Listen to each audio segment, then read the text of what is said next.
Good afternoon, Minnesota MUFON members, honored guests, and viewers watching us live from around the world. My name is Tom Maher, and I'm the State Director of Minnesota MUFON. On behalf of Laird Scranton, the Minnesota MUFON Board of Directors, our Assistant State Director Craig Lang, our Chief Investigator Bill McNeff, and our field investigators, I would like to take this opportunity to welcome you to our presentation today, coming to you live from New Brighton, Minnesota, on Saturday, October 14th, 2017. Our presenter today, Laird Scranton, will be speaking on ancient Dogon and Buddhist cosmology, rationale for non-human involvement. As an independent researcher, he is the author of comparative books on ancient cosmology and language, such as Decoding Maori Cosmology, The Mystery of Skara Brae, and Point of Origin, Gobekli Tepe and the Spiritual Matrix of the World's Cosmologies. His work includes articles published in the University of Chicago's Anthropology News academic journal, in Temple University's Encyclopedia of African Religion, and in the Vassar Quarterly magazine.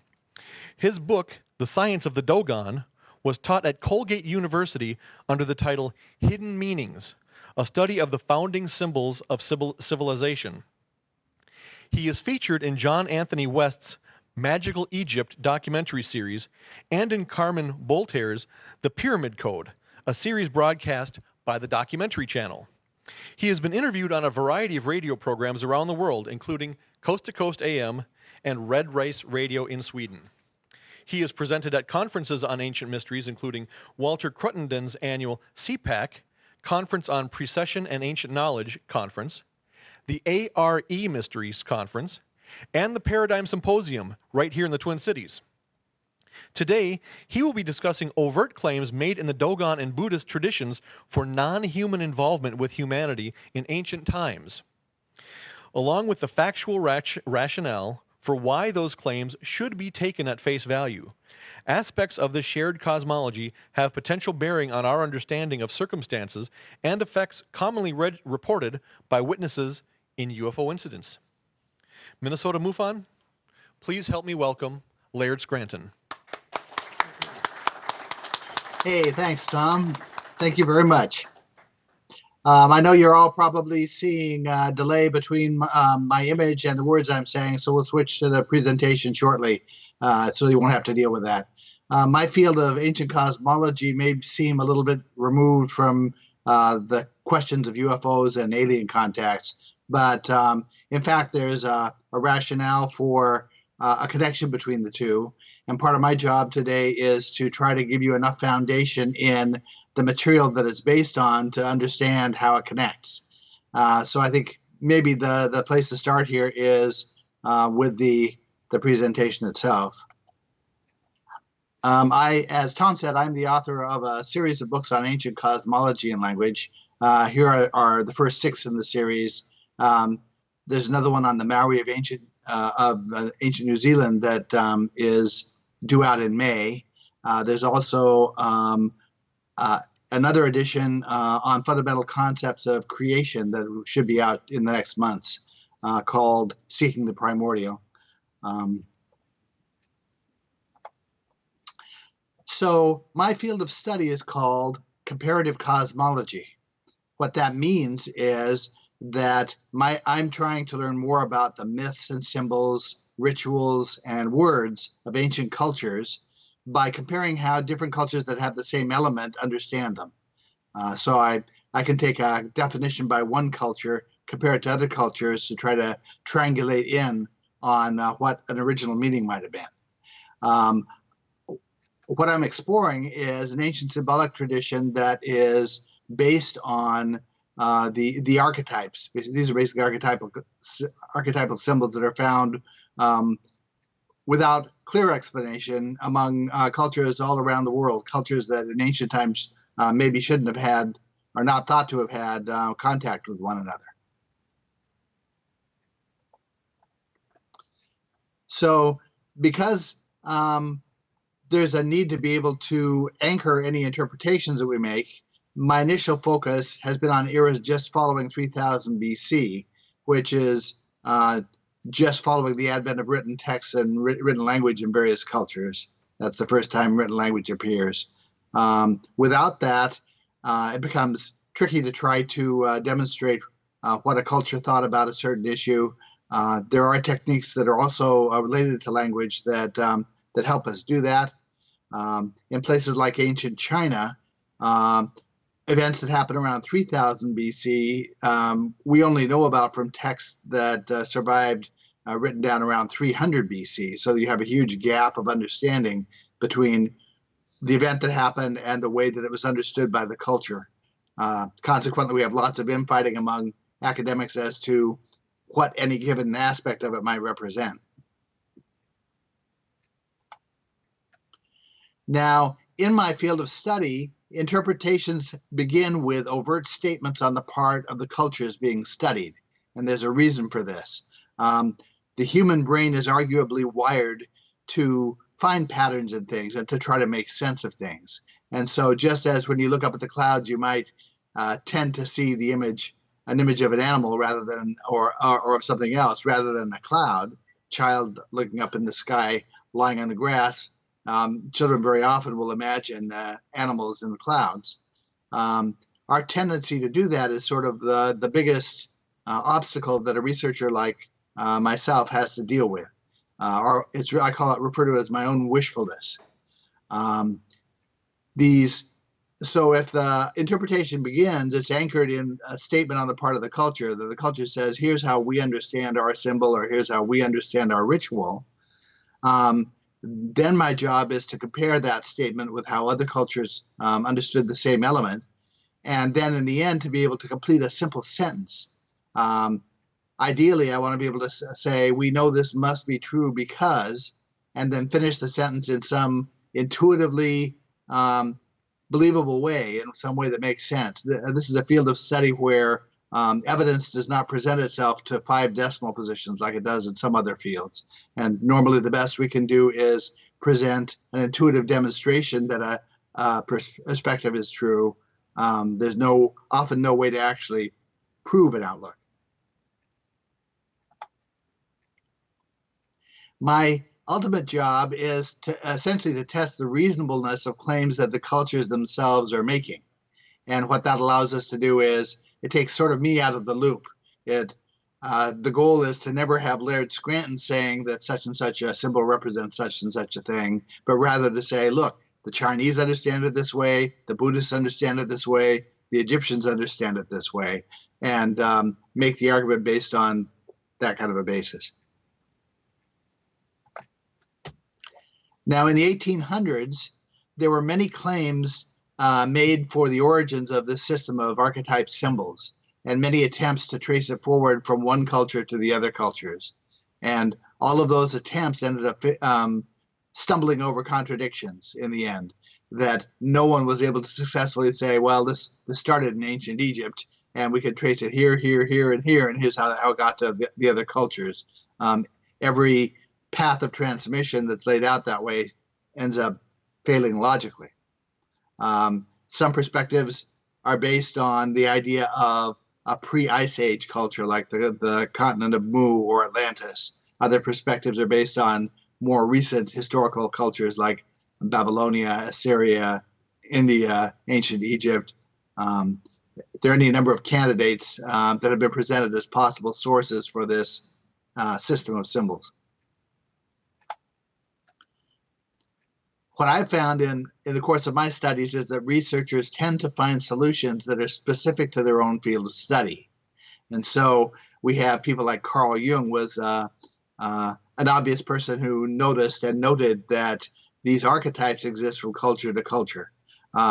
Very widespread cultures understand the same concepts the same way. We have similar forms, architectural forms, we have similar myths, we have similar symbol shapes. We have similar, like there's a reed boat that's was built in the region of Lake Titicaca that's a match for an ancient Egyptian boat. The question is, how did they both have the same plan to be able to produce that reed boat? Now, when we get down to the bottom of any of the ancient cultures that I've pursued, what we bump up against is a belief on the part of the culture that what we're dealing with is an instructed tradition, that the outlook is that in ancient times, civilizing skills were brought to these societies by what tend to be mythic ancestors or mythical emperors. There's typically a quasi-mythical set of characters, often 7 or 8 in number, who are credited with having brought civilizing skills to cultures all over the world. We see it in China, we see it in South America, we see it in ancient Egypt, we see it in a lot of different places. My own personal entry point to these studies was a modern-day priestly Dogon tribe of Mali. This is in they're located in Northwest Africa. This is a tribe that consists of around 300,000 people who have located themselves remotely. They are situated an 8-hour drive across the desert from anything that you or I would consider to be civilized. That seems to be deliberate. That's one of the ways that they preserve aspects of their tradition, is by limiting the amount of contact they have with outside cultures. I've shown you a map here. This is where Mali's located, and the Dogon live towards the south east of Mali along a large escarpment of cliffs.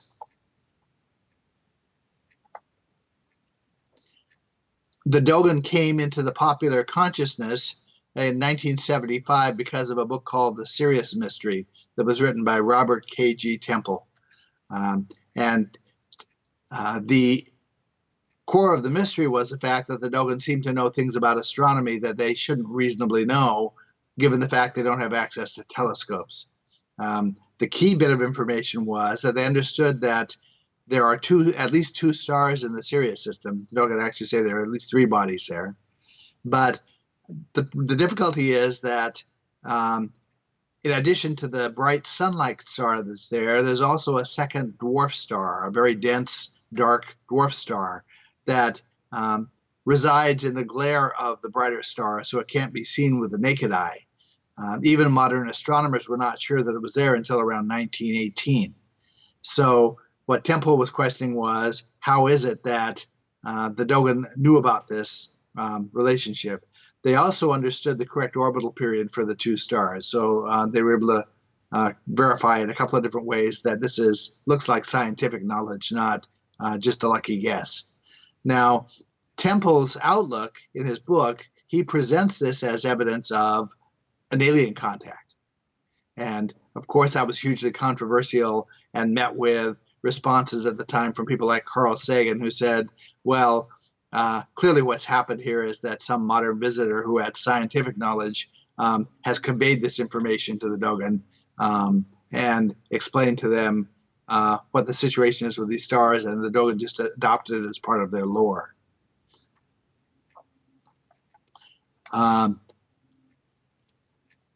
But there are a couple of ways of answering Sagan's critiques. First of all, we know that in ancient Egypt, okay, first of all, the Dogon knowledge is given in terms of ancient Egyptian words. They're using words that went out of use by around 750 BC. And so, no, it's not really reasonable that a modern visitor would have presented the information using those archaic word forms. The second thing is that in ancient Egypt, we have myths that demonstrate Egyptian knowledge of the same information. It's commonly understood that the goddess Isis represents the bright star of Sirius. But before we can say that, we sort of have to tentatively agree to play a symbolic game that I call you say goddess, I say star. And once we're in that mindset, then the Egyptians also tell us that Isis had a dark sister named Nephthys. So the mythic structure and the symbolic structure indicates to us that this very same Dogon knowledge was understood by the ancient Egyptians thousands of years ago.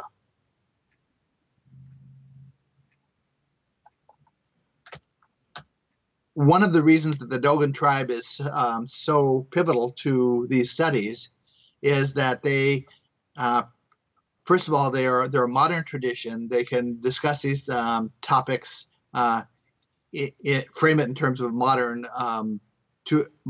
concepts. Their priestly class have a very good understanding of their own symbolic tradition, what their symbols mean, what their words mean, what their myths mean. And moreover, the Dogon culture preserves elements of at least 3 ancient traditions in one culture. The first is ancient Judaism. The rituals of the Dogon tribe very often align with Jewish rituals, which are known to be ancient. Their civic traditions are most compatible with ancient Egypt. They observe the same set of calendars the ancient Egyptians do. The symbolic cosmology is most like ancient Buddhism. Now, to find elements of all 3 of these traditions under one umbrella in one culture is an enticement to think that they all might have begun as part of a common system in ancient times. Evidence suggests to us that at around 3000 BC, the Dogon were actually Egyptian or had a very close relationship with the Egyptians. The way that we know that is by comparing aspects of Dogon society that they do have that are in common with the ancient Egyptians and key elements that they don't have. The elements they don't have tell us as much as the ones they do. I had mentioned the Dogon observed the same set of calendars. There's a lunar calendar, a solar calendar, there's an agricultural calendar, there's a Sirius calendar, there's a calendar based on Venus. What the Dogon don't have, though, are the 5 intercalary days that the Egyptians had to reconcile calendars. And those 5 leap year days are considered to be an early development in ancient Egypt. The fact the Dogon don't have it suggests that they, whatever contact they had with the ancient Egyptians ended before those were adopted.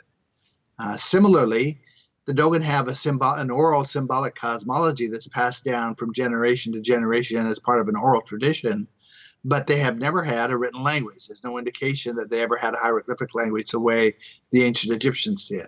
And written language is also considered to be an early feature in ancient Egyptian culture. Meanwhile, the Dogon also have a number of esoteric elements that tie to the pre-dynastic tribes. One really good example is that the Dogon title for their priestly class is based on a root that means light. And the same is true of the Amazighi tribes that preceded ancient Egyptian culture in northern Egypt. So those kinds of esoteric connections say as much about the Dogon connection to pre-dynastic era as to the dynastic era. And the net of all that is that we place them at around 3000 BC. I mentioned that the Dogon creation tradition is given in ancient Egyptian words. That's one of the elements, the aspects of comparative aspects we have to be able to validate things that the Dogon tell us. We're sitting some 5,000 years after 3000 BC right now, and it's easy to imagine that the meanings of words or meanings of concepts have walked over time. The way a game of telephone, a message will change from listener to listener. But by comparing the Dogon words to the ancient Egyptian words, we can validate that the Dogon meaning is still in the same ballpark as the ancient Egyptian word had it.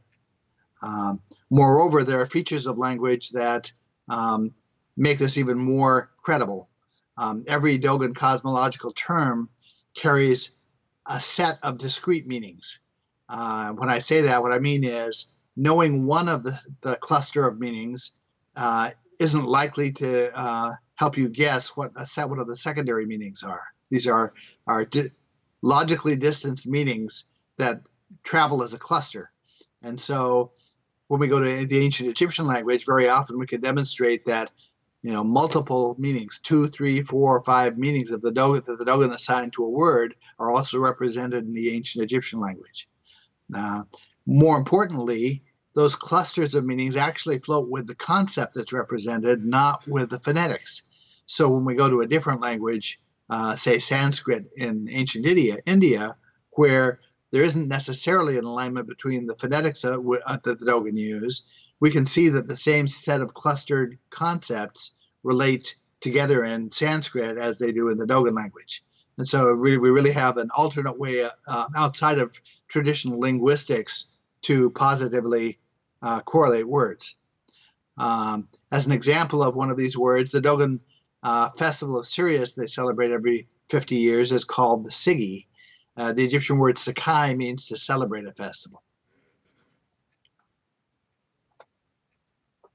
As another example, the Dogon mythology defines a hidden god named Amma. Now, in languages of many of the North African tribes, the word Amma is explicitly equated with the word Amen.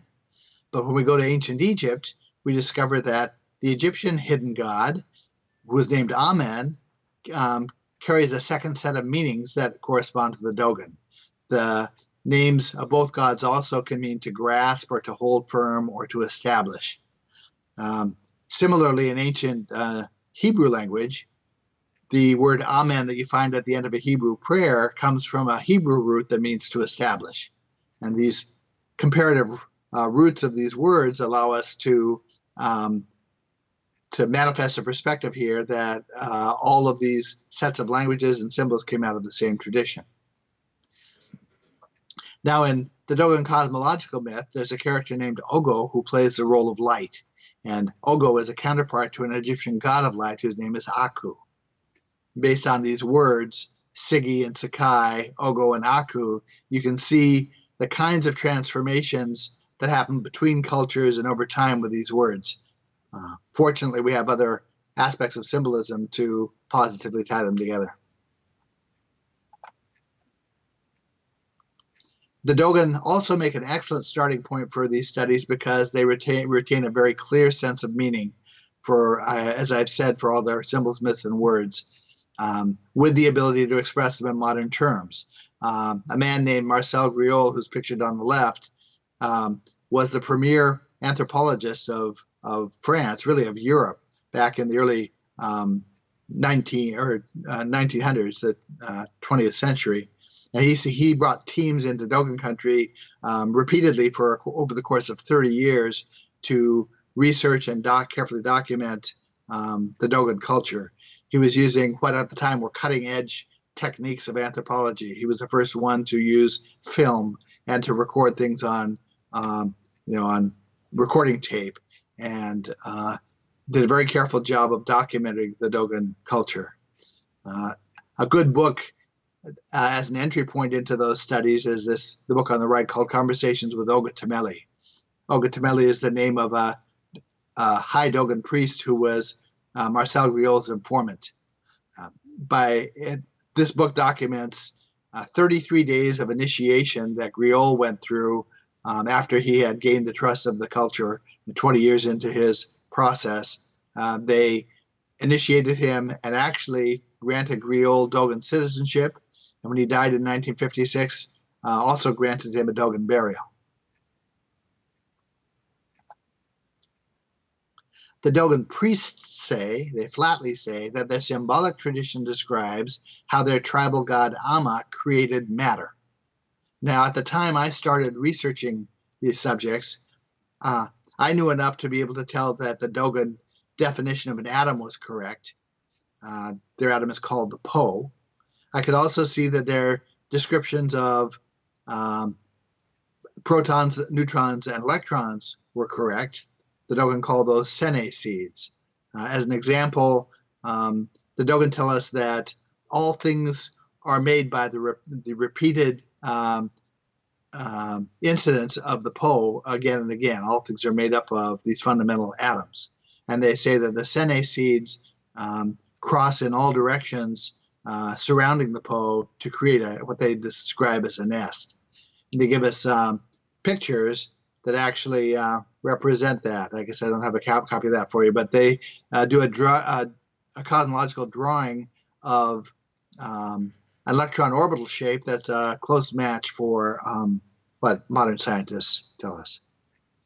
Now, the system, realizing that these top two structures were intuitively a match, I asked myself whether the detailed descending structure that the Dogon described for matter might also be scientifically correct.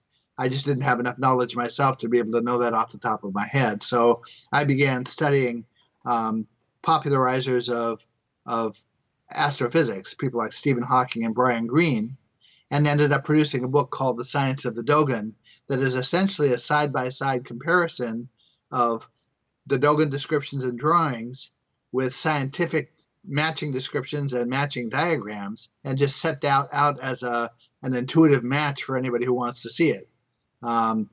This is essentially the alphabet of matter, that if a 4-year-old is able to recite the alphabet in English and point to the correct English letters as they do it, any person agrees that the 4-year-old understands his alphabet. The same is true with the Dogon.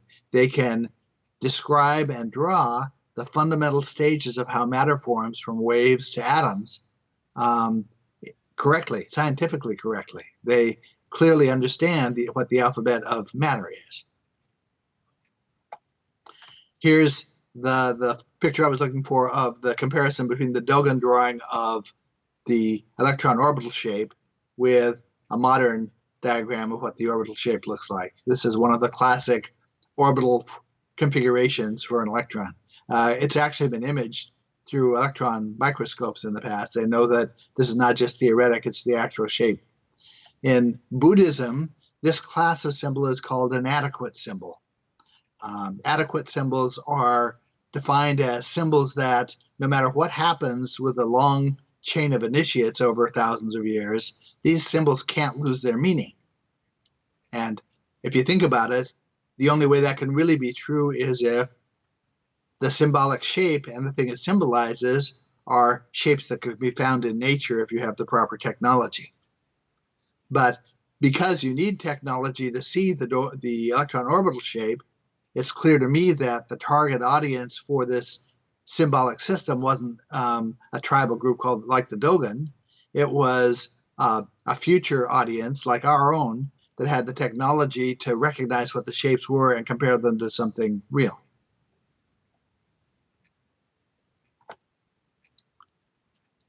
The Dogon concepts of matter begin with waves, and they culminate with the equivalent of an atom, and they can correctly define and diagram numerous stages, conceptual stages, and physical stages in between the two.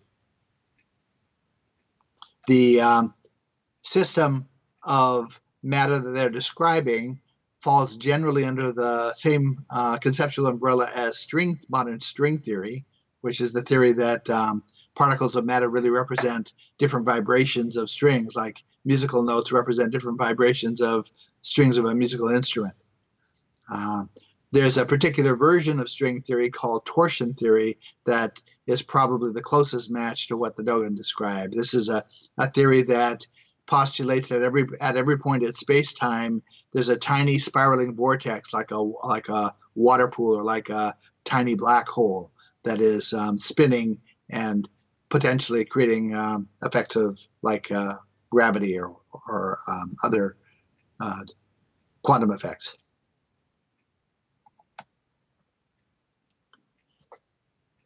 Now, as I said, we can verify the Dogon word meanings by comparing them to two Egyptian hieroglyphic words.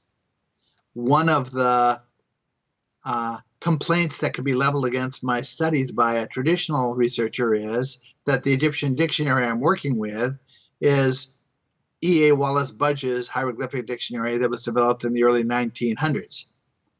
Modern Egyptologists prefer a German language dictionary, which I could have worked with. I've studied German. The Dogon dictionary I'm working with is actually in French.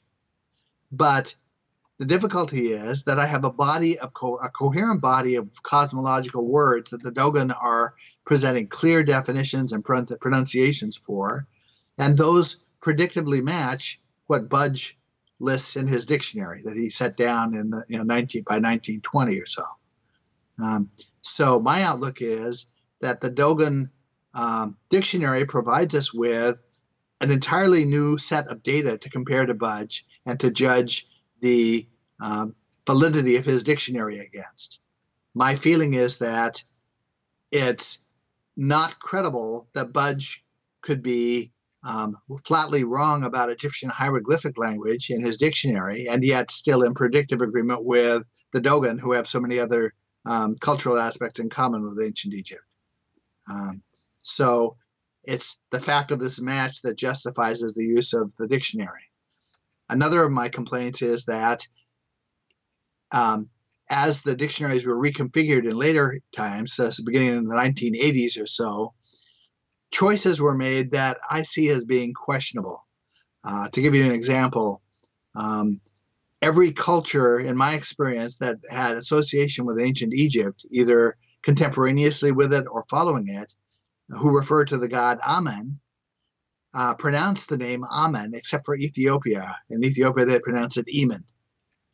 Well, in the wisdom of these reformulators of the hieroglyphic languages, they decided that the proper pronunciation is Emen.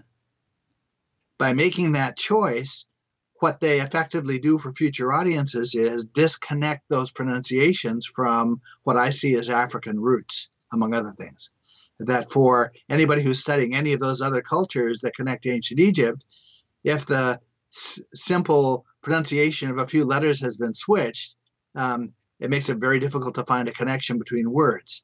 I know that myself. I have a sister who lives in New Zealand. And in New Zealand, they speak English, but they changed the pronunciation of just two vowel sounds. Basically, A's and E's are pronounced differently than we pronounce them. And that small a change in the scheme of pronunciation makes the language almost unrecognizable to somebody who hasn't tuned their ear to it. So I'm using the Dogon and the relationship to the Egyptian hieroglyphic language as a way of validating that the Dogon terms have not changed their meanings over time.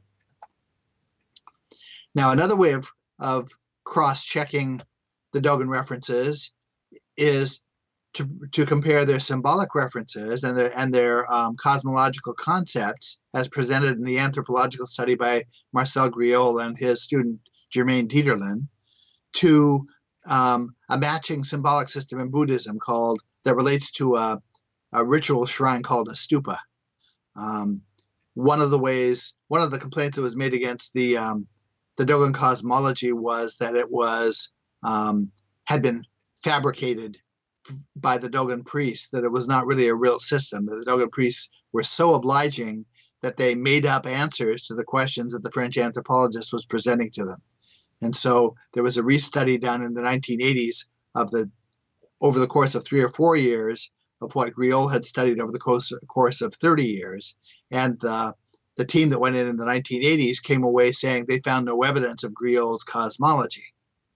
And that opinion stood for about 10 years until my daughter came back from India and noticed that there were similarities between this aligned shrine of Buddhism called the stupa and an aligned shrine that the Dogon create called a granary. And in fact, the two structures are effectively identical. They are built on the same base plan that evokes the same series of shapes associated with the same symbolism to produce structures that have the same relationship to a symbolic cosmology, and those symbolic cosmologies are a match. So knowing that, I proposed to the Belgian anthropologist who'd done the restudy that it wasn't credible that the Dogon cosmology had been casually fabricated. We'd have to believe that the Dogon had casually fabricated Buddhism, which is a known system that's accepted all across India and Asia. This is a legitimate cosmology, and the Dogon system reflects that legitimate cosmology. I had offered to co-report that finding with the Belgian in an anthropological journal that he edited, but he declined that offer, and so instead I ended up writing an article for Anthropology News through the University of Chicago that reported that finding, the fact that the Dogon cosmology has to be considered a legitimate form. Now, because one of these systems is given in the Sanskrit language and the other one in the ancient Egyptian words, it's not likely that one group adopted their system wholesale from the other. That if I were explaining to you, say, car mechanics, to somebody who knew nothing about car mechanics. I'm going to tell you my words for things, and you're going to accept those words and use my terms. You have no other set of terms to use. But between the Dogon and the Buddhists, we have a variety of ways that the words are formulated. It's clear by looking at the languages that one culture cannot really have possibly just adopted a whole set from the other. Now, the other thing is that both symbolic systems are legitimately ancient, have legitimate claims to being considered ancient. I mentioned that the Dogon system is formulated on words, Egyptian words that went out of use by around 750 BC. The Buddhist system was documented in written text by around 400 BC. Now, the fact that modern authorities on these systems are in agreement with each other when they discuss what the themes and symbolism represent implies that neither system could have changed for thousands of years, that somehow each culture, independently of the other, managed to keep the system straight down through the generations for thousands and thousands of years. It's quite an accomplishment when you consider how detailed the system of symbols and words can become.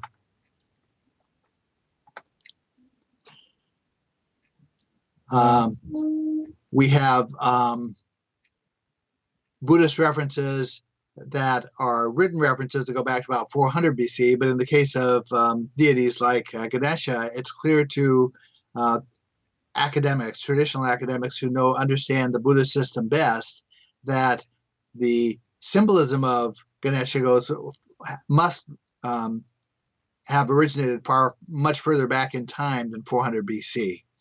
We have a philosophy called Samkhya in ancient India that's the foundation for the Vedic, the Buddhist, and the Hindu traditions that we don't necessarily have written text for, but they can see evidence that it dates back, one researcher says, to time immemorial. It passes back through a culture called the Shakti cult. This is a feminine tradition that comes out of the era of Gobekli Tepe. If any of you are familiar with the Gobekli Tepe site, this is an exceedingly ancient stone site, megalithic site in Turkey that is positively dated to around 10,000 BC. And what we find at the Gobekli Tepe site are standing stones and stone circles. The site was buried over for 4,000 years, more than 4,000 years. And so there are beautiful carved animal images on these stones that were perfectly preserved because they were covered over. There are ongoing excavations at the Gobekli Tepe site. And each of the symbolic elements that we see there was an iconic element of this Shakti cult tradition, this archaic matriarchal tradition that I tie the Buddhist and the Dogon system to in ancient times. It's thought to have originated to the north and west of India in the same direction as the Fertile Crescent from India. We can actually track civilizing skills and DNA and language outward from the Gobekli Tepe era, really in all directions, into Asia, into Europe, south into Palestine, into India, and as far south and east as Australia in the eras following 10,000 BC.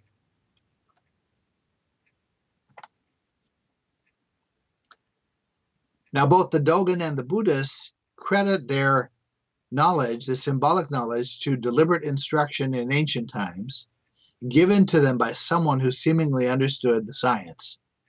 We're not trying to say that a primitive African tribe sorted out all of this science without any equipment to sort it out with. What we're saying is that a perspective on why all these ancient cultures have the same symbols could rest with the idea that they were all taught by the same teachers in ancient times. And it was the teachers who were on top of the knowledge, not the students.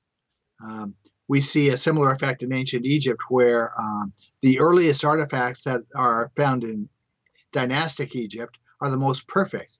The pottery, a lot of the stone structures that are created, we see perfection at the beginning, and then we see the skills degrade over time to the point where in the later eras of ancient Egypt, it's almost as if people didn't know how to do the things that it's clear that someone knew how to do in early Egyptian times.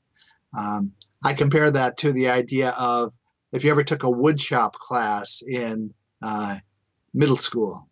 The first thing that the teacher would do, let's say the task was to build a wooden bookshelf. The teacher begins the unit by displaying to you a perfect example of the wooden bookshelf that he made. Here's what your ideal bookshelf should look like. And he sets that up as an example for everybody to follow when they're making theirs. And somehow, by the end of the unit, none of the students has managed to produce anything that even remotely resembles the perfection of the teacher's bookshelf. That's the kind of effect I see at play in these ancient cultures. Is we see perfection in the beginning and degraded skills as time goes on. That says to me that the perfect forms reflect the skills of the teachers, and the less perfect forms likely reflect the skills of the students.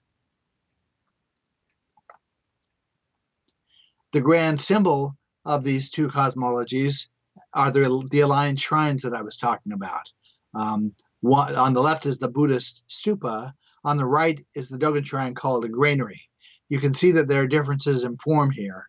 The Buddhist stupa culminates in a square base and a rounded top. The Dogon granary cultivates in a rounded base and a square top.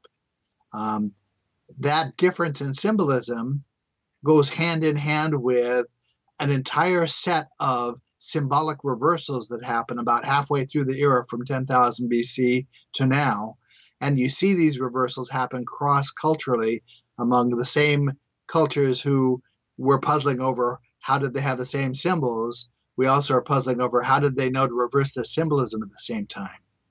The metaphor that I give to help understand how that happened is imagine that you're a passenger on an airplane traveling from the East Coast to the West Coast of the United States. The chances are you don't know anybody else on the flight, or maybe only one or two people, and the chances are you don't speak to anybody you don't know on the flight. But by the time you get to the West Coast, everybody on the plane has turned their watches back 3 hours. The question is, how did they all know to turn their watch back 3 hours if none of them had been talking to each other? The way they knew is because they share a common mindset about how time references work. They understand that there's a difference in time zone between the East Coast and the West Coast. And so following those differences they understand, they know to turn the watch back when they get to where they're going. It's the same thing with the symbolism. The system of cosmology is defined in relationship to eras, and certain symbolism is appropriate to certain eras. As you pass the boundaries of those eras, then suddenly all the cultures are making the reversals at the same moment. Each of these two aligned shrines is aligned according to the same process. And the process is essentially the root of what we call sacred geometry. It's actually a very simple process. It begins with a stick that's placed vertically in an open field. And the initiate draws a circle around the stick at a radius of the same height as the same length as the height of the stick. That effectively creates a sundial, a working sundial that you could use to track the hours of the day. It serves as a clock. You can't tell time at night by it, but you can tell time during the day by it. Now, once that structure is in place, the initiate then marks the two longest shadows of the day that the stick casts at the points where they cross the circle. These are the shadows that are cast earliest in the morning and latest in the evening. Those 2 points of intersection between the shadow and the circle define the endpoints of a line that is automatically aligned east and west because the sun rises in the east and sets in the west. If you were to mark out that line every day, once a day, for an entire year, you would watch that east-west line move upward or northward until it reaches the solstice. It'll come back and pass through the stick on the equinox, and then move southward until the next solstice, and then back again to the next equinox. This gives visibility to a calendar year, to the seasons of the year, to the motions of the sun during the course of the year. And it's both of these are tools that are necessary prerequisites to the establishment of agriculture. The calendar gives the farmers the ability to predict when they're going to plant and when they're going to harvest and when to do other processes with their crops.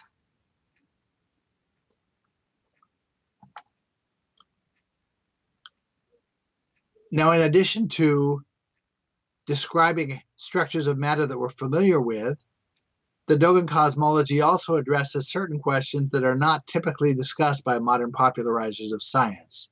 These include such things as, how is it that matter in its wave-like form is transformed by an act of perception into a particle?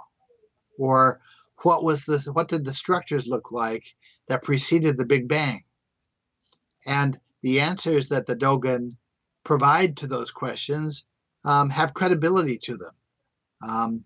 One of the reasons for us to even consider whether they are credible rests with the larger structure above that we can verify. If we can satisfy ourselves that they know what they're talking about when they discuss waves and particles and atoms, then that's a rationale for at least considering whether they know what they're talking about when it comes to the collapse of a wave function or the formation of the Big Bang process.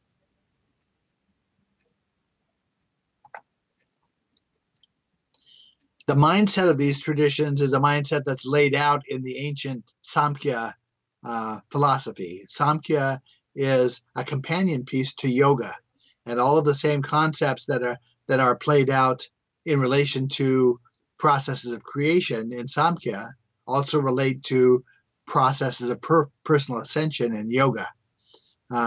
The outlook of the cosmology is one of parallelism. The idea is that the processes by which matter forms are essentially the same as the processes by which the universe forms or by which biological reproduction happens. And to demonstrate how fundamentally similar those processes are, the Dogon symbolic cosmology simultaneously defines all three themes, all three processes, using a single progression of symbols. This makes the meaning of a symbol a little more complicated to understand because, let's say the shape of a hemisphere, if we're talking about biological reproduction, is symbolic of the expanded womb of the mother. If we're talking about how matter forms, it's symbolic of the expansion of mass as we proceed up the scale to try to produce particles. The concepts are very similar to one another, but not precisely the same.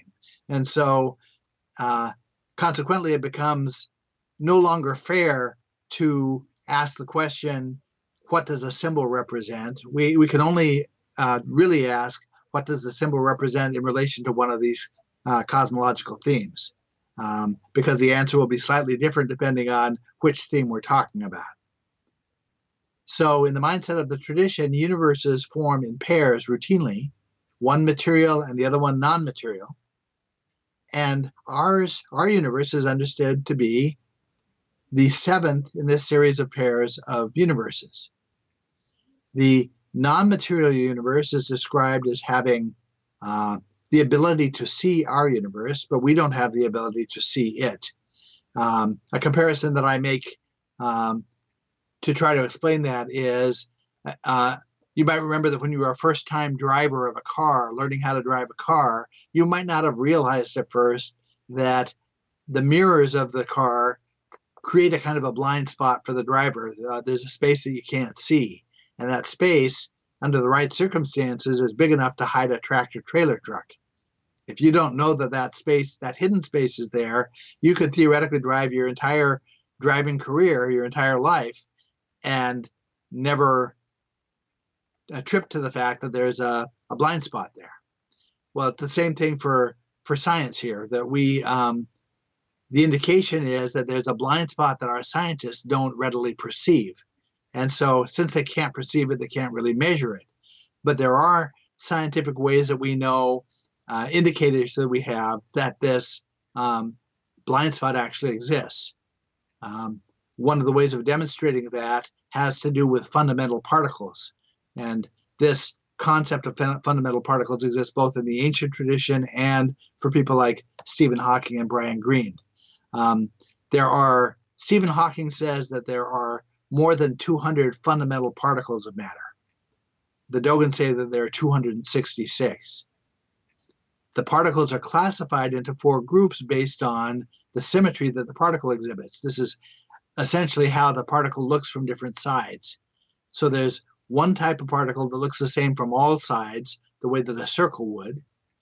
There's another kind of a particle that has to be turned halfway around to look the same, the way that a single-headed arrow would. There's another kind of particle that has to be turned around all the way around to look the same. I'm sorry, that's the single arrow. The one that looks the same turned halfway around is the double arrow. And there's a 4th kind of particle that actually has to be turned around twice to look the same. And that's the particle that has the potential to be passing into and out of a blind spot that we don't recognize. As it turns out, there's a question that no researcher I know ever thought to ask. This question is the foundation of a book I'm about to self-publish. And the question is, could sacred geometry be the geometry of something? As it turns out, sacred geometry is the geometry of something. It's the geometry of these half-spin particles. These particles have to be turned around twice in order to look the same. In other words, the essential symbol of these cosmologies is framed on the geometry that has the potential to point us to the presence of a non-material universe that we don't readily perceive.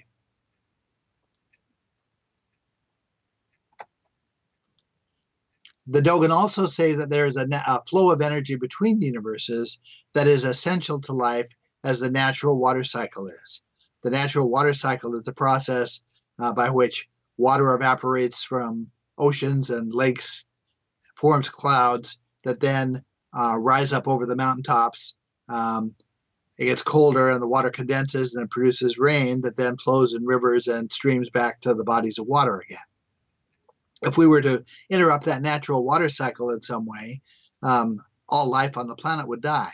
If you could put a sheen of oil covering the oceans, you could effectively prevent the evaporation of water into clouds and create a lot of problems for life on the planet. Well, the Dogons say that there's a flow of energy between the universes, the non-material and material universes, that is as essential to life as the natural water cycle is. And that without it, there wouldn't be life here.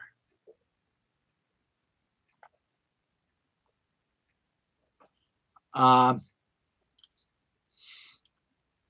we know based on Einstein's studies that time frame slows down as mass or acceleration increases.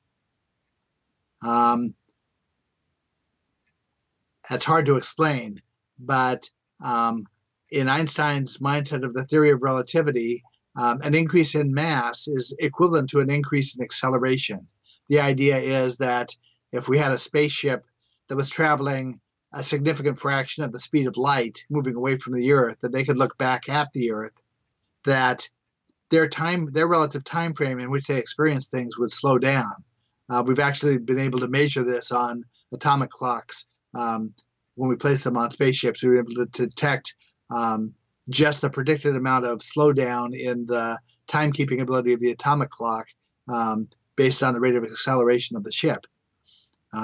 So the time that it would take the person on the ship to take a sip of their coffee might be long enough for a person who was back on Earth in a quicker time frame to pass through the entire day of their events. There's an inherent difference in time frame that I compare to the inherent differences in pressure that we find as you go deeper into water. There's an increase in pressure as you go farther down.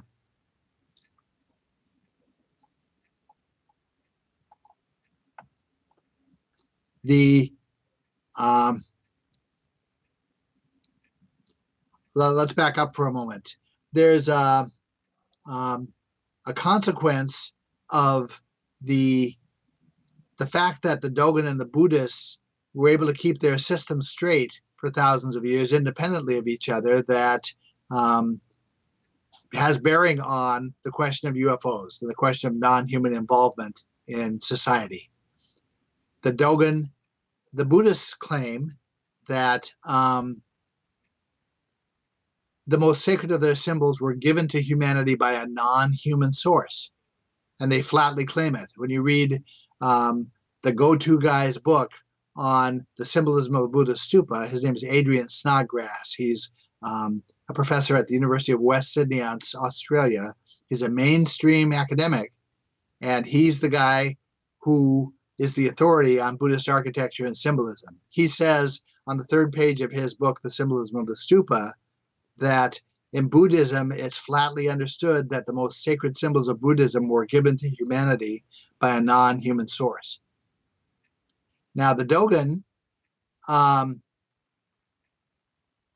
take it a step further than that. They say not only was the source non-human, but it was also non-material. It originally was non-material. And that might make you think that what we were perceiving was the effect of shamanic instruction, that maybe there was, information was communicated through clairvoyant means, or through trances, or through divination, or through some aspect like that. But in fact, what the Dogon are describing is instruction in a material frame, in a material context.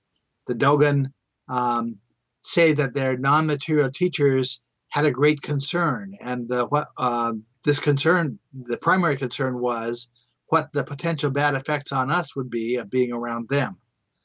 This is similar to the kinds of concerns you see expressed in the Old Testament when we talk about Moses' encounter with God on the mountain, and the Israelites are cautioned against approaching too close to the mountain.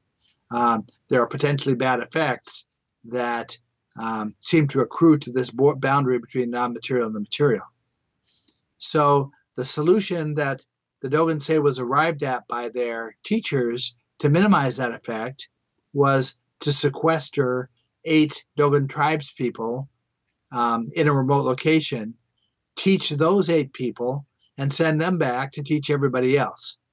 And that limited the potential bad effects to just this group of 8.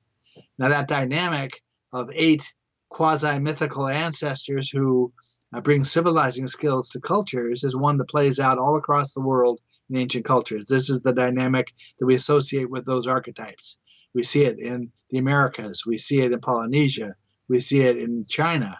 We see it in India. We see it in Egypt. We see it in Africa. All over the world, there are traditions that are claiming that eight mythical ancestors were the bringers of civilizing skills. Well, the Dogon are saying the reason that's true is because a group of teachers who were originally non-material had brought those civilizing skills, had deliberately instructed us in a civilizing plan. The Dogon say the purpose of that plan was to teach us how to be farmers, and that civilizing plan was tagged to a symbolic cosmology. It was sort of tagged mnemonically. If you know what mnemonics are, it's a way of using one process to help remember another process. To give you an example of that, when my wife Risa and my children were very young kids, and we thought about taking them to a county fair, we asked ourselves, what would happen if the children got separated from us? How are they ever going to explain to anybody where they live, or what their phone number is, or how to contact us? So our solution to that was to teach them to sing their address and their phone number to children's songs in response to the question, where do you live, or what is your phone number? And to this day, we teach those children's songs to friends as a way of remembering what our address is or what our phone number is. Anybody who's ever learned the song once, 20 years later, they can still remember what our address is. Well, in the Dogon and the Buddhist traditions, what's happening is that civilizing skills like how you weave a cloth or how you plow a field were framed in ways that recreate key processes of how these processes of key stages of how these processes of creation happen. And so if a Dogon tribes person can remember how to do this act of their daily life that is connected to agriculture or connected to their civic life, they can automatically remember what the process of creation is that goes with it. It's a mnemonic system that self-reinforces. It creates a structure for society that retains its coherence. We know in ancient Egypt, the indication is that they were working with the same system, and we know with certainty that the Egyptian culture retained its essential coherency for 3,000 years. Knowing that, it's not at all unthinkable that the Dogon could have retained that coherence for 5,000 years. The Buddhists clearly have retained the coherence of the symbolic system for that period of time. So there's a relationship between the non-material and material that is essential to this process, but is also has potential bearing on the concept of what UFOs are and what UFO encounters are, and a whole range of other potential paranormal effects. That if there actually is potential interaction that can happen between a non-material and a material universe, then we have a basis now for exploring how the experience of ghostly encounters or of clairvoyance, things like that, we have a framework in which to try to understand it. Now, in the Dogon and Buddhist mindset, that interaction relates to how energy scrolls between the universes. Material creation is catalyzed when the non-material and material energies come together in the context of an act of perception. And there is an underlying dynamic here at work. That dynamic is the tendency of two energetic streams of different energies when they come together to form a vortex, a whirlpool. And so if the Dogon are saying that we have a non-material energy that's coming into contact with a material energy through the scrolling process, that's the dynamic by which these tiny vortices are said to form. Incidentally, the dynamics of a whirlpool of water are essentially the same as the dynamics of a black hole, that they are correlates to one another. There's every reason to think that there's a microcosmic correlate to the same process.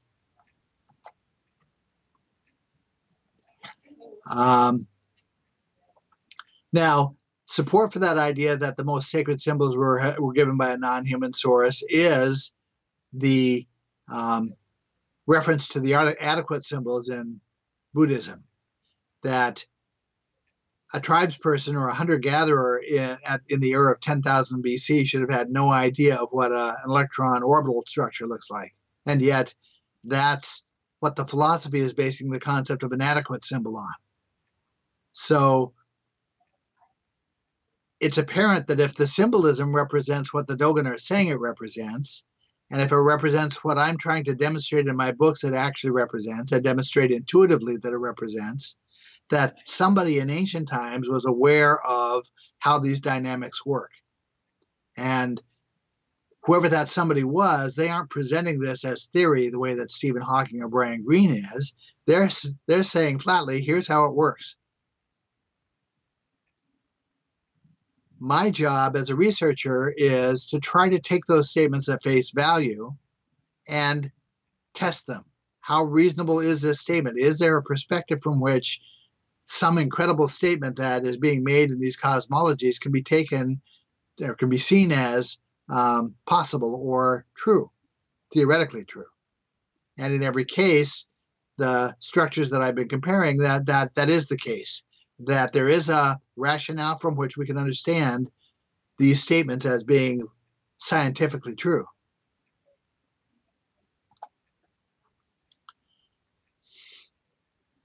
Now, in the view of the Samkhya tradition, the one that I see surviving in the Dogon culture and the Buddhist culture, that instruction occurred physically within a material frame as opposed to shamanically. However, there's also the mindset also encompasses what the shamanic elements are. Samkhya flatly says that the non-material universe has perfect knowledge, but an inability to act. And that inability to act, we can infer, rests with the ultra-quick time frame that it seems to persist in. That if we're talking about a realm that's characterized by massless waves or virtually massless waves, a virtually massless wave is implied to exist in an ultra-quick time frame.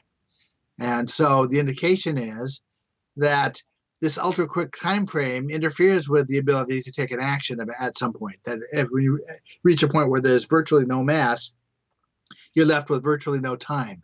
It's also interesting that if you have virtually no time, then distance is no longer a concept. Because if it takes me no time at all to move from my house across the city of Albany, where I live, to a place on the outskirts of town, then effectively there is no distance. Distance only exists in the context of a time frame. So, in other words, we can think that everything that persists in this non-material frame effectively has no distance and no time between the elements.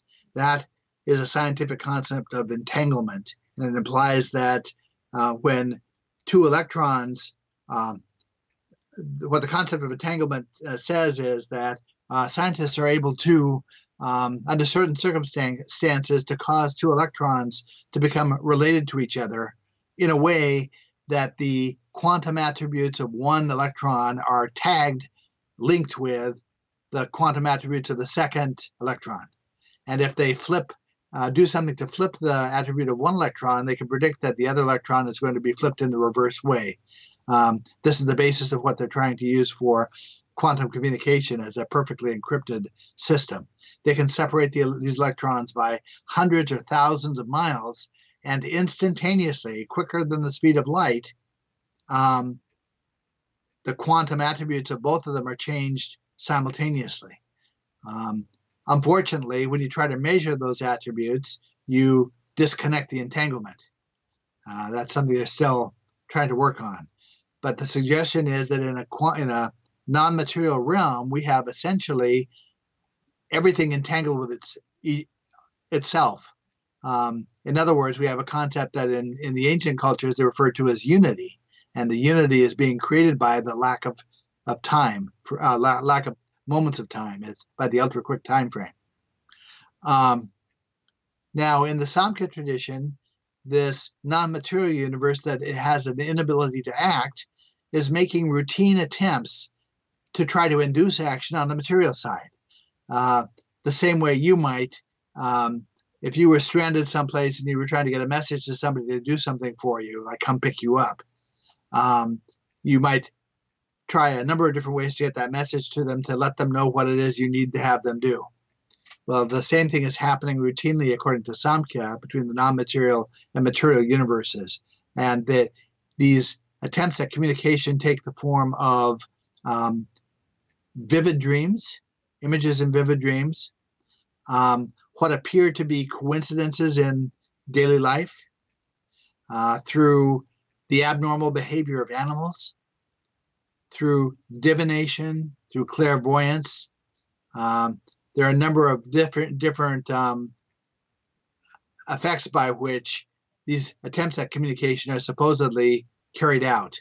And they, in the mindset of Samkhya, they play out sort of, I compare it to a game of charades, where you're trying to induce someone to say a word by giving them a clue or acting out a clue.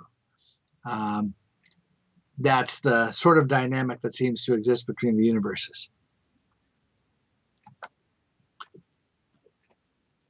Now, all of these overt claims for instruction by a non-human source leave a researcher like me in a really difficult position, philosophically speaking, because my principle coming into this process is that my job is to affirm what the ancient cultures are telling me.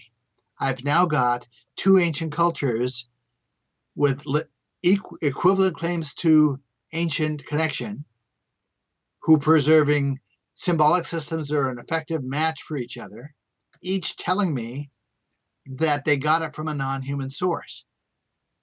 So from my position, I can take the stance that each of these cultures was independently able to preserve all of the intimate details of the symbolic tradition for thousands of years, but somehow forgot where they got it from, and then somehow each misremembered it in ways that match each other. My outlook at taking a scientific view of that prospect, I don't see that as credible. I don't see that. I think it's unlikely that they would have forgotten who they got it from. And if they had forgotten it, it seems really unlikely that they would have misremembered it in the same way. Or we can presume that they each got it correctly. They correctly remembered where they got it from, in which case I am obliged to allow the possibility of a non-human influence on humanity, because I've got two cultures flatly saying it. I've got them saying it in a way that I can't just dismiss.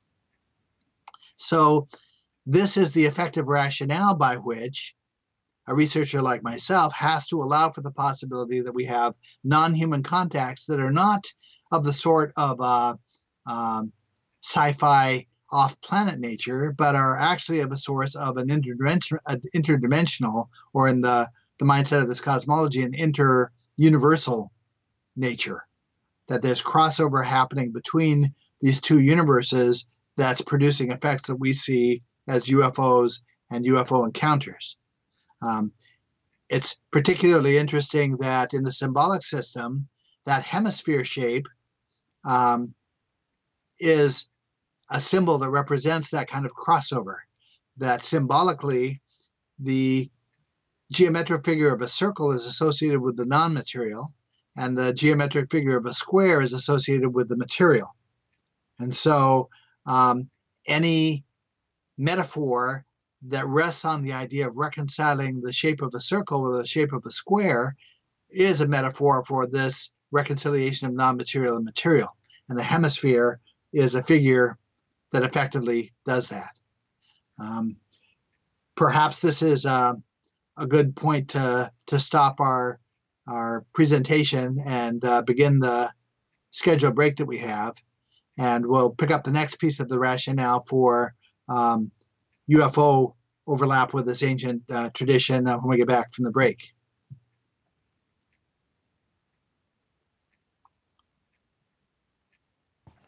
Thank you, Laird. Yes. So is it your understanding too we're going to break for like 15? Yeah, that's good for me. If it's good for all of you. Okay, sounds good. So we got a 15-minute break, so let's be back here at approximately let's be about 2:27. So I'll try to give you a couple minutes warning when that comes up. Let's see. So we have a rationale by which a comparative cosmologist like myself has to at least entertain the idea of non-human involvement in ancient times with humanity. And I don't really see a way around it. I've tried to explain it on several occasions to other researchers, and they seem to get the idea that the relationship of these systems requires it. But that interaction is a dimensional one, seems to be a dimensional one, not a traditional sci-fi alien one. It doesn't preclude an off-planet traditional sci-fi alien relationship, but it looks to me as if the dominant instructional influence was, according to the Dogon and the Buddhist, was a dimensional one, not an off-planet one. So now there's another piece to this that to my way of thinking has more direct bearing on what you guys do. So I'll try to get into that here. It's interesting to me that the shape of the hemisphere, the shape of the circle, is one of the forms that is said to represent the interface between the non-material and the material. That happens to be one of the typical shapes that a UFO takes. So there's a perspective from which, or a possibility that what we're seeing, when we think we're seeing a UFO, what we're actually seeing is a natural bubble that forms at the point of interface between these two realms.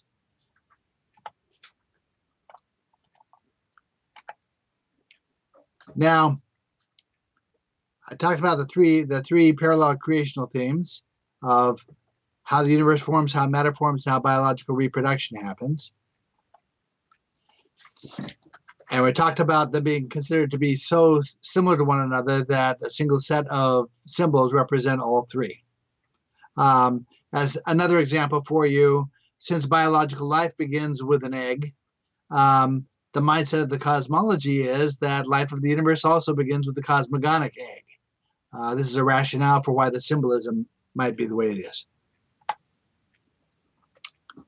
Now, the symbolic system becomes very complicated very quickly when you're dealing with this many stages of creative processes and dealing with three simultaneous themes. It becomes difficult for someone who wants to learn about the system to classify a given symbol. And so what the system of cosmology does for us is it provides us with a set of four-stage metaphors by which to conceptualize this. And the one that you're probably most familiar with runs water, fire, wind, and earth. Water represents matter in its wave-like state. Fire represents an act of perception. Wind represents vibration, and earth represents mass. So anytime we have an ancient cosmological reference that's talking about earth, we know that it should fall into the topmost of four stages of this progression from lowest to highest. Now, there are a number of these metaphors that are provided, almost as if whoever put the system together wasn't quite sure which frame of reference is going to resonate best with us. Another one that is reasonably familiar to you or could be familiar to you is the idea of relating things to progressions in the animal kingdom. That we have the four-stage progression runs from insects to fish to four-legged or land animals to birds. Now, the effect that has for us is most easily seen in relation to the ancient Egyptian deities, who typically are given heads of animals.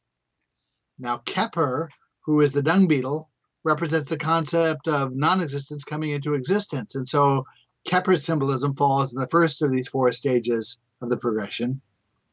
Thoth, who represents the concept of a finished word and of instruction, represents, his symbolism falls in the fourth of the four stages, and all the way in between. A Dogon initiate to the esoteric tradition is referred to as a fish. We even have a rationale here to explain some other references. In the Dogon mindset, the earth is referred to as the planet of the fishes or the star of the fishes. And so that places us here. What it says symbolically is that as far as intellectual and technological advancement goes, the earth might be considered to be at the second of four stages of advancement.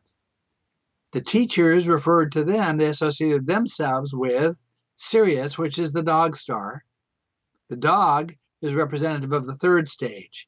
So one message is, guess what, folks? We aren't the least advanced of what there is, and our teachers aren't representing themselves as the most advanced of what there is out there potentially. We fall in the middle ranges, is what the symbolism says. Keper has the head of the dung beetle. Here's a picture of it. Anubis, who represents a jackal, which is a four-legged animal, is the lord of the underworld, which is in the second and third stages of the process. Actually, Keper is related to matter in its wave-like state. The concept of a fish in the Dogon cosmology is related to processes of how an active perception relates to a wave turning into a particle. Anubis associates with a world of matter where that wave is now essentially reconfigured into particles. And Thoth, the bird-headed god, relates to the upper stage where material structures have been created.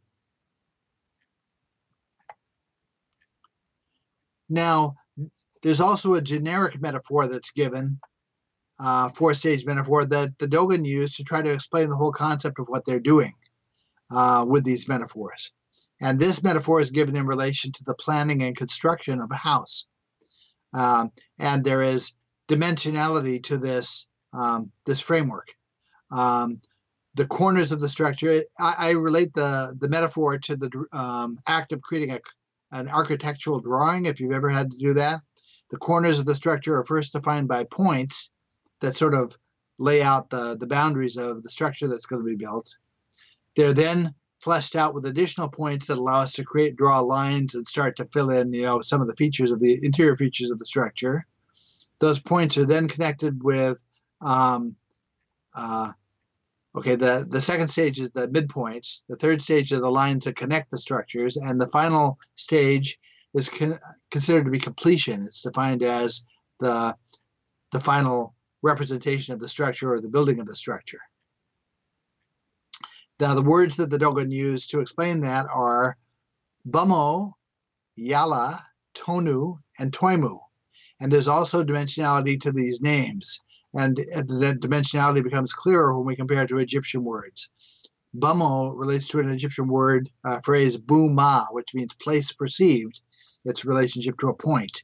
Yala, which is linear, relates to the perception of a line. Ya is the Hebrew god of light, and light travels in lines. Tonu, the phonetic value nu refers to water or waves, so that's the perspective of basically a two-dimensional area of the surface of water. And Toimu refers to complete. The Egyptian word is tamau.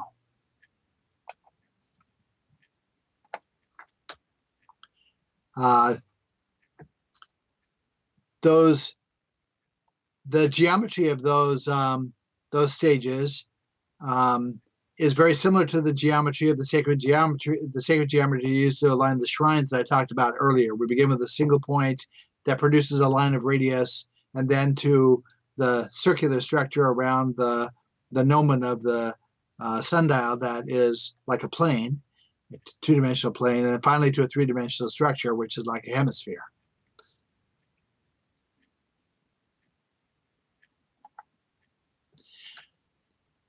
Now, the Dogon don't have a written language, but they do have cosmological drawings.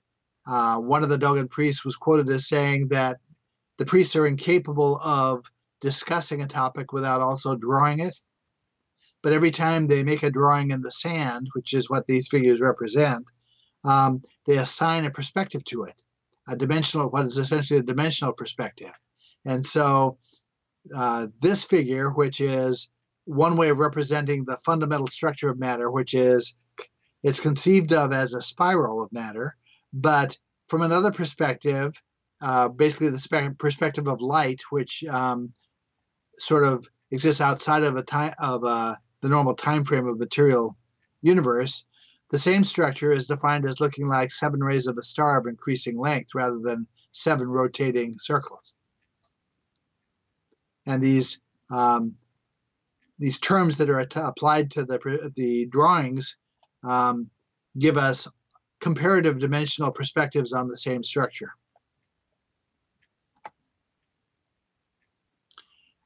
I mentioned that we have multiple meanings associated with each cosmological term. The suggestion is that there may be dimensionality to those meanings. And understanding how is where the connection comes to UFO encounters.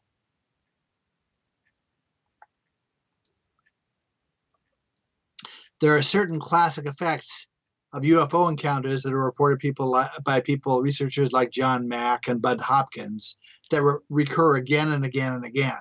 And they seem very odd, difficult to understand. And from my perspective, they consistently reflect the same kind of dimensionality and pertain to the dimensionality of language for these words. I'll try to explain how that happens.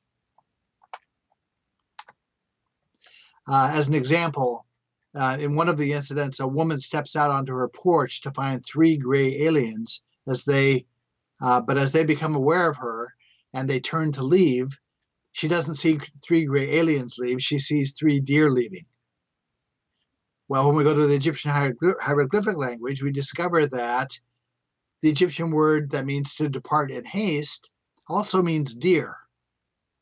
And so when I understood this, I started to get a sense that there's a relationship, a potential relationship between the action that's being reported and either the emotion that's being felt by the observer or the mask image that the observer is seeing in place of what they know they should be seeing. And so those meanings are reflected by these multiple definitions of these words that are homonyms of each other in the Egyptian language. As another example, in one of the cases, a young man reported seeing 3 tall, slim aliens crossing a field to approach his house. He looked out of his bedroom window in the middle of the night. But he knows as he sees that he's going to black out. Turns out that an Egyptian word that means to approach with caution also means to faint. So again, we have what looks like a dimensional translation happening here, that the thought that might be going through the head of the aliens as they approach is experienced by the observer as an effect.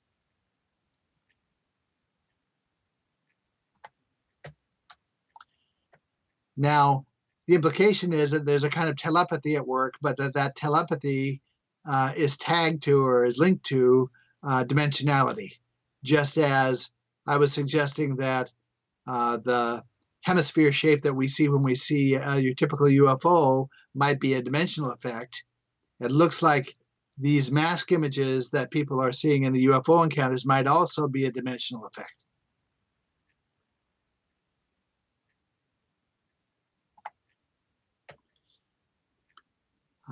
To give you some other examples, I kept like 3 pages, 3 or more pages of situations where the language plays out in keeping with what the UFO experiencer is reporting.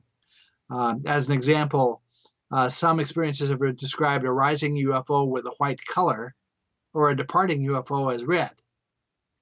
The Egyptian word for white also means to lift, and the Egyptian word for red also means to back away or to give ground. Similarly, some experiences have reported feeling fearful as the UFO descends. An Egyptian word for sink also means fear. So the examples again support the very same idea that there's a kind of dimensional telepathy happening here and a translated effect that seems consistent from case to case, where the color the person is perceiving relates to the emotion that they're feeling at the time, or the action that they're reporting having seen at the time. UFO witnesses often report seeing owls, but very often the owls, as they're described, couldn't possibly represent a real owl, and no one has seen a 4-foot tall owl. But the Egyptian word for owl also can mean to comfort or calm. So it's theoretically possible that the people who are reporting having seen an owl are in a situation where the interdimensional being that they're interacting with is actively trying to calm them or comfort them.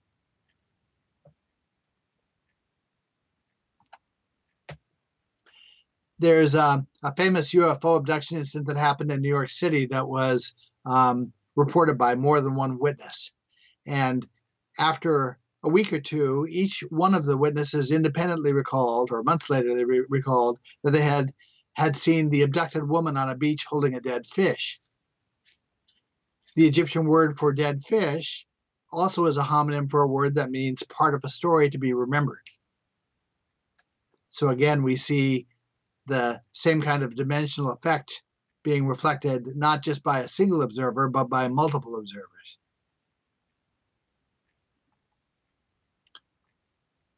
So I have numerous other examples that I don't have frames in the presentation to report, but some of them I'll mention to them.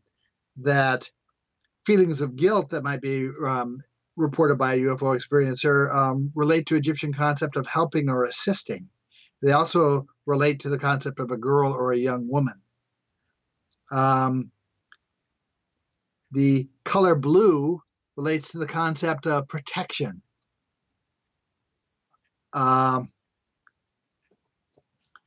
There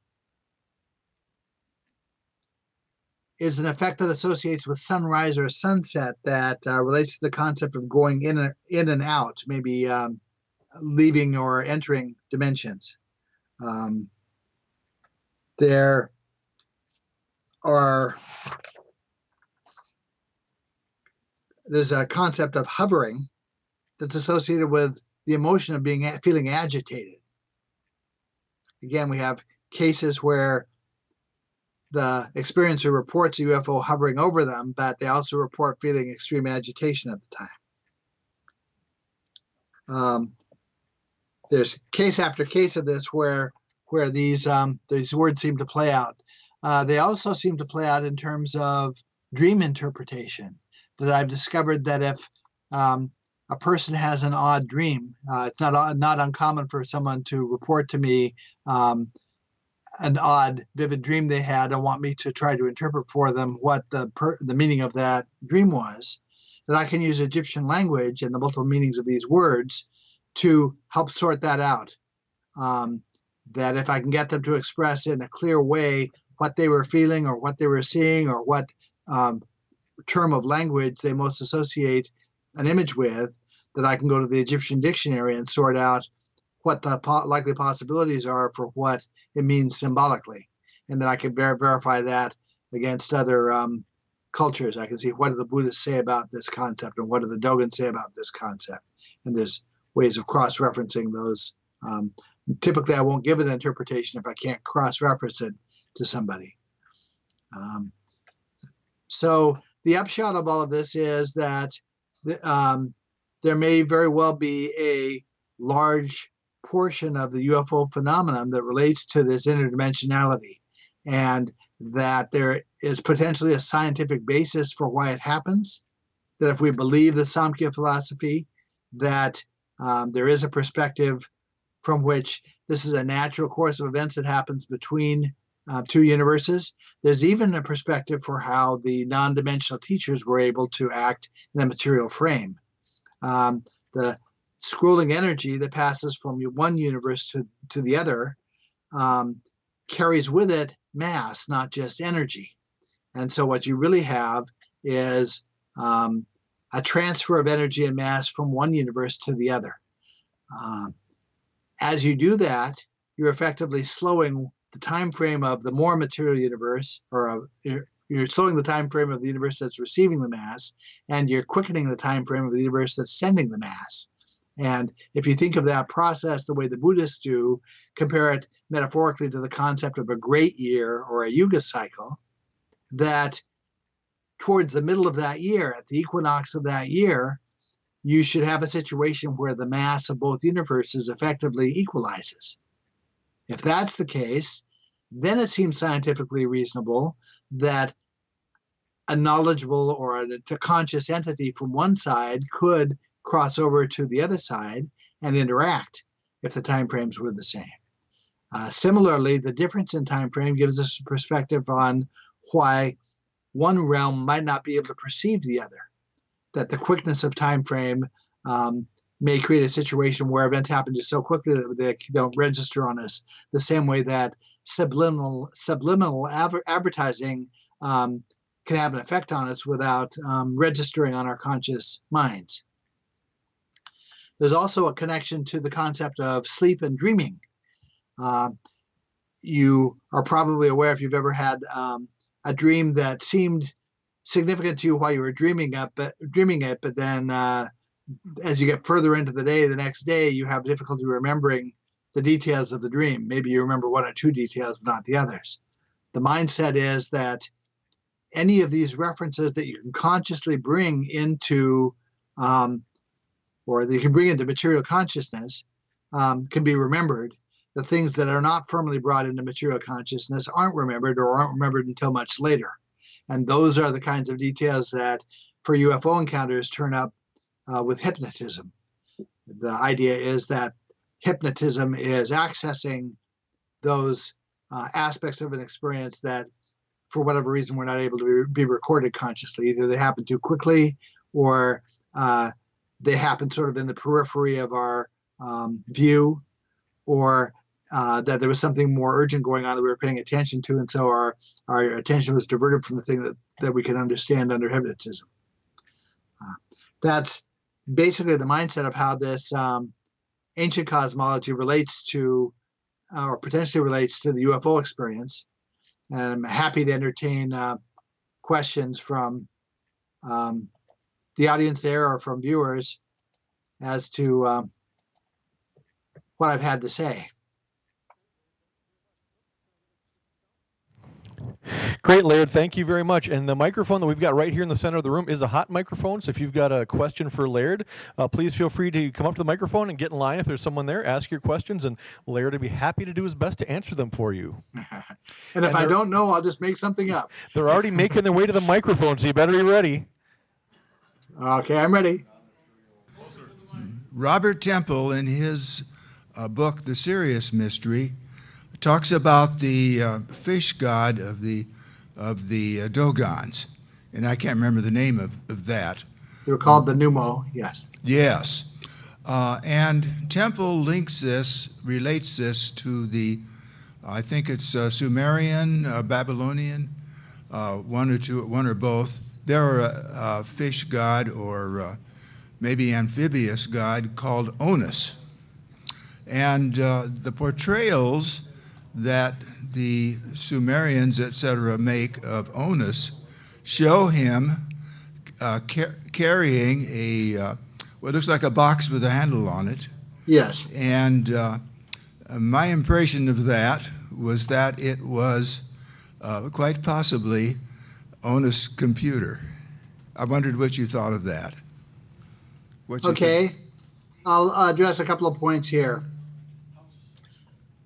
First of all, when we compare the Dogon cosmological tradition to the Egyptian one thing that we consistently notice is that every place where the Egyptians depict a deity associated with an animal, either a body part that's an animal, the head or the body of an animal, the Dogon are representing a scientific stage or concept of matter. Even all the way down to the Dogon creator god Amma, when you understand ultimately what the symbolism of Amma is, you realize that this is not an actual deity. This is expressing a cosmological concept. So my initial reaction is that any description in any of these cultures that share these elements of a deity who has body parts that are of an animal is a symbolic reference, not a literal reference. So I don't take the fish god as being an historic thing. I see it as a metaphoric thing. Now the handbag figure, or the bag that it looks like these deities are carrying, we first see on the pillars at Gobekli Tepe at 10,000 BC. We see three of them set side by side with each other.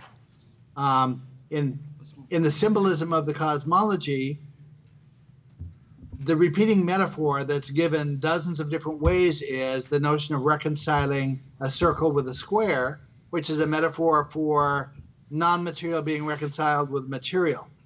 And a temple or a sanctuary is the place where that happens. And in very ancient eras in the region of the Fertile Crescent, one of the symbols that represents that is a hemisphere, or combining a hemispheric shape with a square shape like that handbag does. Three hemispheres or three domes together in that shape are symbolic of a temple. So starting with Gobekli Tepe, I see that as one of a set of diverse symbols at Gobekli Tepe that all are saying, here is a place where non-materiality comes into reconciliation with materiality, which is the same mindset that the Dogons and Buddhists are using to reflect what was happening there. In the Buddhist mindset, the first example of instruction for humanity by these non-material teachers happened at a place called Vulture Peak. And prominent images on those pillars at Gobekli Tepe are pictures of vultures. So that's the way that I look at it, that there may also have been a physical object. It's not uncommon for things that are represented to have both a historic and a symbolic meaning. But from a symbolic perspective, if I can explain it symbolically, then I tend to lean towards that over a historical meaning for an image. I think Mike has a question. Go ahead, Mike. Hi, Laird. It's Mike here. Thanks again for talking to us today. Quick question. You talked about, can you hear me okay?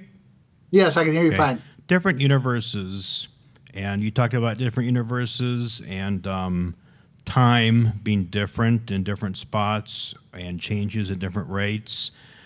What do you think about psychics that can predict the future? Like I've seen some myself that knew things about my future that have absolutely no way in the world of knowing. Like even when I moved to Minnesota, I was told by a psychic that I would do that, and she had no way of knowing that at all. Do you think that's related to like maybe them having ability to like a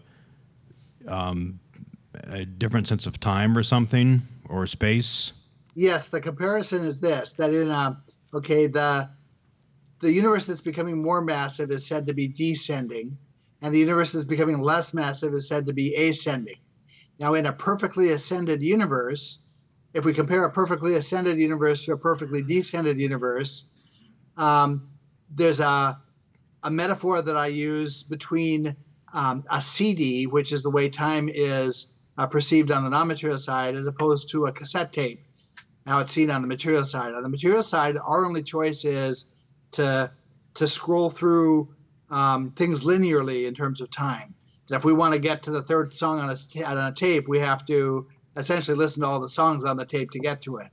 On the non-material side, all of the songs on a CD, a comparable CD, are accessible instantly. You can go directly to the one you want to and listen to it. And if you want to listen to them out of sequence, you can do that. The first thing that a person in my field of study learns is that there are things going on in the universe that we can't explain. And you can't really pursue the studies that I pursue without accepting that as a real thing, that there are things going on we can't explain.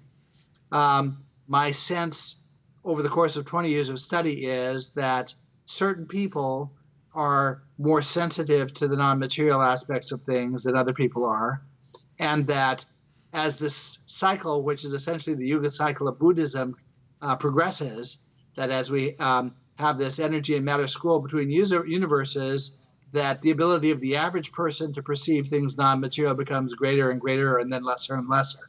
So I think there's reality to some people's ability to do things that we consider to be paranormal. So what do you think causes them to have that ability? Do you think something's happened to them, or that's hard to say. In my experience, I see certain people are naturally prone to that. I especially see that little kids are really prone to that. Even my own kids routinely knew things that they shouldn't know. And my choice as a parent is to either credit that as a possible thing or to dismiss it and say it couldn't be. In my experience, the parents who dismiss it and say it couldn't possibly be sort of disconnect themselves from it. In the mindset of Samkhya, the way you draw this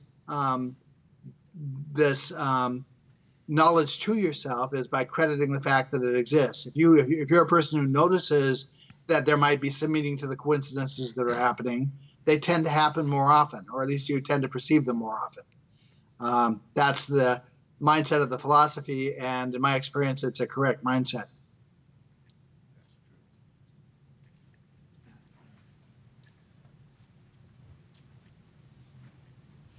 Hello. Hello. I actually have a couple of questions. So correct me if I'm understanding you correctly or not. So in your opinion, the Dogon and the Egyptians should have had no contact. No, they should have had. From what I could see, they had intimate contact, at least in the era of 3000 BC, and ending shortly after the emergence of dynastic Egypt, which was just after 3000 BC. Okay. I think that they did have intimate contact with each other, and then the Dogon separated. Okay, so they had contact initially, then they separated. Right. Okay. I'm wondering about the idea that there's two universes, one material, one immaterial, is very similar to the Socratic, or I guess Aristotelian view of the universe, right? They had this idea of a universe of mind and then a universe of matter, and the two came into being together through perception and thought. I'm wondering if you think that idea could not have spread to the Dogon through trade routes via Egypt, since Pythagoreanism, which is this idea of cosmology being linked to shapes and numbers, developed around 570 to 450 BC. It could have, but the dictate in my field of study is that an interpretation isn't valid unless we can find a culture that claims it. And so unless some of the traditions that I was studying specifically make that claim for how they receive this information, entertaining it is just me guessing at things. It's just me making stuff up. Okay, so you take the word of the Dogon literally. That my job as a comparative cosmologist is to frame interpretations on what the cultures themselves say and then test what they say against what the other cultures say. So if what you're saying happened, we should find at least some of these cultures remembering that it happened that way. And that's not what I'm finding. What I'm finding is you get to the bottom of the traditions and they're all saying, by the way, somebody who knew all this stuff taught it to us. Okay, thank you. You're welcome. Any other questions for Laird? Any other questions? It's a tough set of material, and the books are not easy reads. But if we get down to the bottom of it, we actually arrive at the same point that Einstein said he thought we would arrive at, that there seemed to be a set of very simple dynamics that underlie the processes of creation that repeat themselves at all levels of the scale, at the quantum level, at the level of particles of matter, at the level of atoms, at the macrocosmic level, and even beyond what we can see in the universe. It seems that these same set of dynamics play out again and again, and there's a natural relationship between them that are predictable. As a matter of fact, even what's called quantum weirdness essentially evaporates if we look at things in terms of those dynamics. When if you think of a wave of matter as being essentially massless, then we're also saying that a wave of matter essentially has no acceleration. Heisenberg tells us that when we perceive the wave or perceive anything that small, we have to disturb it. But if we're disturbing something that has no acceleration, the only thing we can do is accelerate it. And when we accelerate it, we create a set of effects that are akin to stomping on the brakes of your car. We create vibration and we create pivoting, and those processes imbue the wave with mass. And as you imbue it with mass, you're slowing its time frame. You're essentially moving the wave into the range of our perception.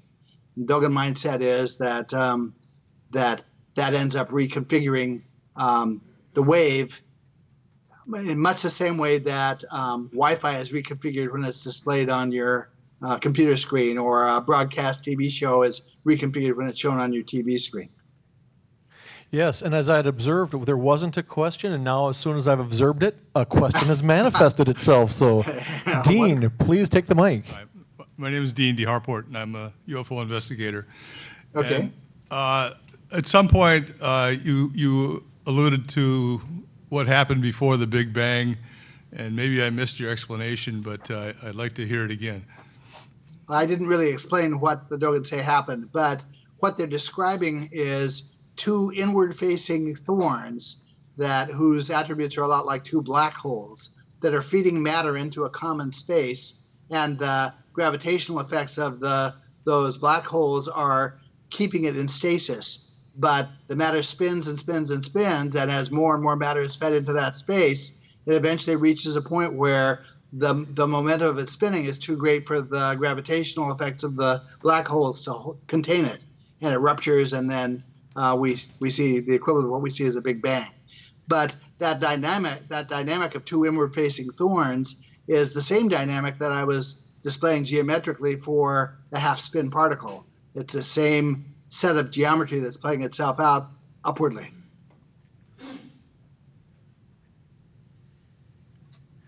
Thank you. You're welcome. Oh, I think we have another question coming up. I was wondering if you had something to say about, in the book of Revelation, about the woman whose feet was on the moon, and she's pregnant, and then the red dragon comes after her to kill her firstborn child. No, it wouldn't be a firstborn maybe, but it was called a man-child, which is symbolic in itself. But I just wondered if you had anything on something like that. Yes, as a matter of fact, there's a researcher named Maria Wheatley who has scientifically measured energy that comes off of standing stones in places like Avebury in the UK. And they brought in equipment and done studies to show that there are bands of energy coming off at 7 different levels on these standing stones. The implication of her studies is that, okay, from a mythic perspective, there's feminine energy that's associated with the moon and masculine energy that's associated with the sun. I always had taken that to be mythical references, not factual references.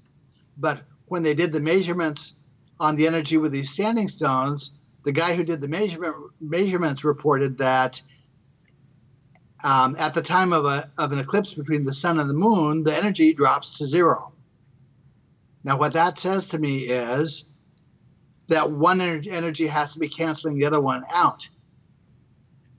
So any myth that talks about the sun essentially killing the child of the moon, from my point of view, is talking about that effect, that there seems to be factual energy that associates with the sun and that factually associates with the moon, and that at the time of an eclipse effectively cancels each other out.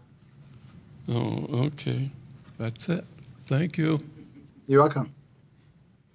So to give you some perspective on the regions that I've explored, my books have sort of moved geographically from Western Africa to Egypt to India to Tibet and China to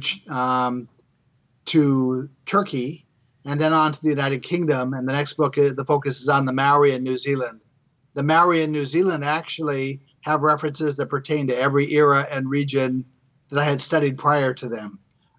It looks like this is all the same system, and it looks like it's all this. They're all reinforcing the same scientific ideas in one way or another. Hi, Laird. Thanks for joining us on Skype and almost in person. Can you talk about what really looks exciting to you at this point, and some direction that you're headed? Sure. That you're going to go. Yes, the book that I'm about to self-publish. The reason I'm about to self-publish it is because in the publishing world, it's a no-no to publish 2 books by the same author at the same time. Those books are end up competing with each other for an audience, and so it goes against the economics of a publishing company to want to do that. It's probably not real good for the fans who are interested in the books either. So I have a book on the Maori that won't be out until the May of 2018. I have a second book that deals with these fundamental references of how these underlying dynamics of creation seem to work that I wanted to fast track. And the publisher, because of their mindset, wasn't willing to do that. And that meant the book wouldn't be out until probably the earliest 2020. I have other authors who are complaining of the same delays. And so my option was either not to talk about that material, or I could talk about it and undercut talk about it now and undercut the book later for the publisher, or I could self-publish it now and make it available to talk about. It's not really fair to talk about an interesting subject and not have a book available for somebody to read and follow up on it. So that's the material that right now is really exciting me, because this is the culmination of where all these references lead. How is it that these processes are evoked? In the mindset of Samkhya, this is a non-theistic process. Although Samkhya spawned traditions that were theistic, Samkhya looks at it as a strictly scientific set of effects. They don't require a deity to be a part of the process. Hello, I'm Lauren Kuznanen. I have seen these spiral figures mentioned everywhere, and you mentioned the Big Bang. Do you think this is a drawing of the Big Bang where the momentum gained and it finally broke apart? I think that there are two possibilities for me. One is that during prior eras of ancient times, far more of us were far more perceptive of what was going on in the non-material side than we are now. The scrolling energy implies distance in perspective. And so it's theoretically possible that in earlier eras, people were able to conceptualize the spiraling nature of that energy in ways that we can't, and they were drawing it. Another possibility is that during those eras, there were effects that were playing out in the sky above them at night that they were seeing and that they were writing down, and so they all were drawing the same effect because they were seeing the same effect. A third possibility is that if there really was active instruction about these processes, that they were writing down what they had learned. I had been interested enough in the UFO side of this, or the potential UFO side of this, to actively be seeking out people connected in the UFO field to at least inform of the dimensionality effect that I see happening, figuring that someone who's in the field would have the ability to maybe leverage it, whereas in my field of study, I don't. So I had reached out to people like Whitley Strieber and other people who are known in the UFO field to try to make them aware of how that effect seems to work. Very cool. Thank you very much. Laird, I was wondering too, because we want to make sure we get you some promotion for coming and doing this for us. Is there a particular book that you'd really like people to check into, or if they wanted to find out more about you and what you do, where would you direct them to go? I would actually direct them to the book that's not quite yet published. It should be out in the next couple of weeks. It's called Seeking the Primordial, and it'll be available on Amazon and available for order in bookstores. Now, whether or not bookstores will carry it is a question.